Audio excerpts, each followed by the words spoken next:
Siegfried Muresan. Thank you very much, Mr. President, dear colleagues.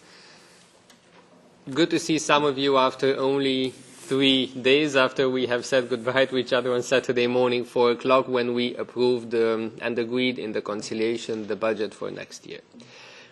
Firstly, because it was a long process, I would like to thank, firstly, President Arthuis for having played such an important and active role throughout the conciliation. He played a very important role in reaching this, what I believe is a very good budget and a very good agreement with the Council. I would also like to thank the Secretariat of our committee. They have also worked tirelessly over the course of recent weeks. They were always by our side, always when we needed something, with great dedication, professionalism, creativity. They were there for us, and for this I need to say a big thank you. I would also like to thank and congratulate for their work the two rapporteurs that I worked closest with, and that is Richard Ashworth, in charge of other sections, and Jens Geier, whose work on the agencies, whose expertise and understanding of the agencies, and also his role given his quality as General Rapporteur of 2017 was very important, and it was a very important pillar of the negotiations and of the agreement. Of course, I would also like to thank Commissioner Oettinger, who is not with us now, but also his team, the staff of the DG Budge, who were also very supportive in looking for solutions and played an important role in reaching this agreement. Now, let me briefly tell you what the agreement is about and why I believe this is a good budget. As I said at the end of the conciliation at 3:30 in the morning, when I recommended the colleagues of the Parliament's delegation to accept and approve of this budget. Firstly, heading by heading. In heading 1A, we managed to obtain 105 million of fresh money for what were our priorities in those areas. 70 million euros fresh money for Horizon 2020, 20 million for Erasmus, and 15 million for COSME. This was one of the top priorities of the Parliament, because this is about SMEs, it is about students, it is about research and innovation, an area where money is needed, it's well spent, and where it helps make Europe more future-oriented. I want to say very clear, this is fresh money, it's no redeployments, no hidden footnotes or stars which say that the increase of this year has to be compensated in next year's or even in next year precisely. So it's a clear, clean victory of 105 million euros of fresh appropriations there.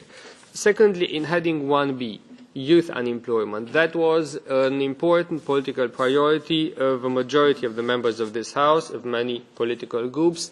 As you know, the Commission had foreseen, based on the agreement of last year, 233 million euros for youth unemployment. We said that's not enough, and we managed to obtain two important elements there. Firstly, 116 million euros of fresh appropriations. That is, in relative terms, an increase by 50%. And it is fresh money. It is not front-loading as the Council would have preferred it to be. So it's again a clear win for the Parliament. More than this, we have managed to obtain a joint statement of Council, Commission and Parliament saying that if more will be needed on youth unemployment, more will be made available. We have to also observe the absorption rates of this year, if everything will be absorbed this year, or maybe we will even have available next year some money which is unspent for this year.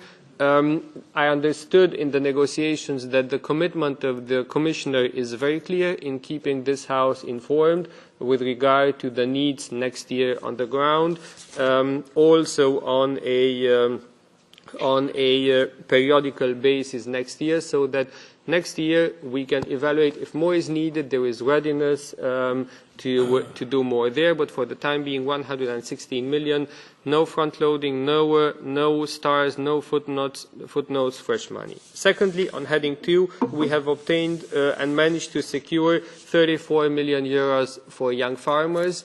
As you know, we wanted to do more for young farmers. The Commission has already included this in the amending letter. We have managed to secure this throughout the conciliation, so 34 million euros fresh money for young farmers in heading 2. In heading 3, as you know, no margin was available. So everything every increase which we aimed there was supposed to come from the flexibility instrument, and we have managed to, for our utmost priority there, the agencies of the Union which have responsibility in justice and home affairs, obtained the following increases. For Europol, we have obtained an increase of 3.7 million euros and 10 posts.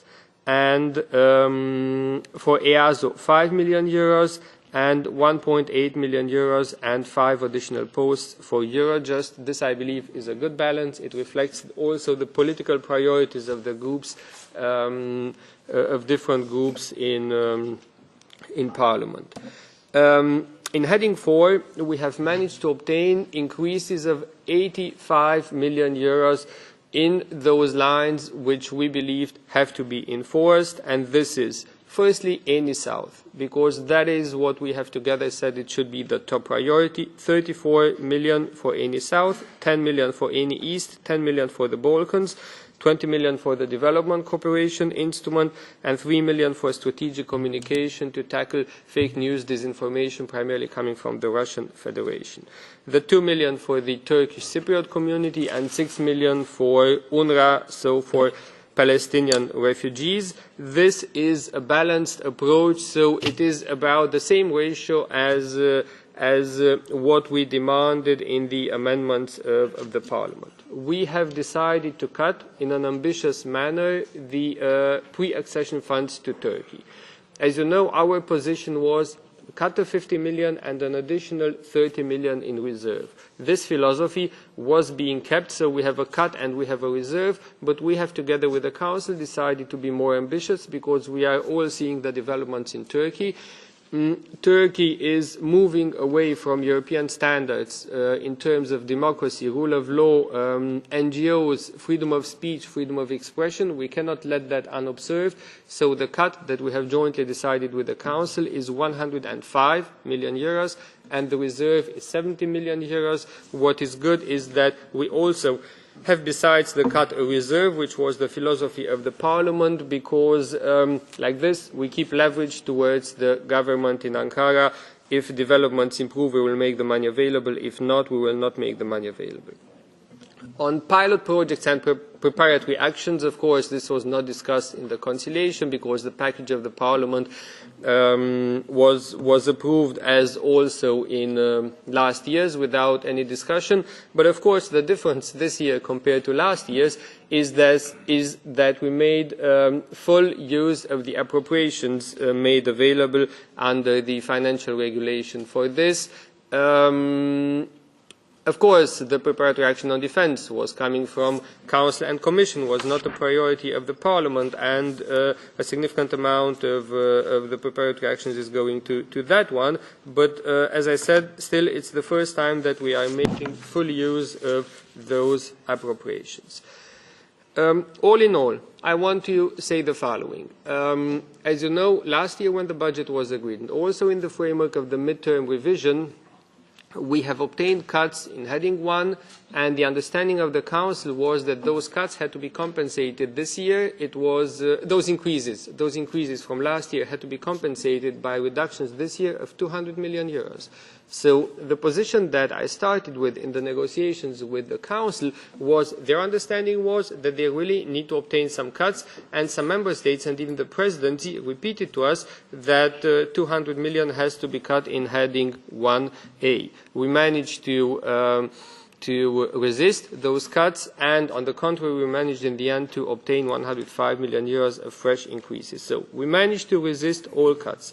We managed to, the President has described it at length, give the correct interpretation to the midterm revision, which is, there was a midterm revision, but it was written there, black on white, that should not prejudge our role as budgetary authority. We were facing a severe risk in recent weeks of having our hands tied until the end of the MFF if the midterm revision would have been seen as a last word.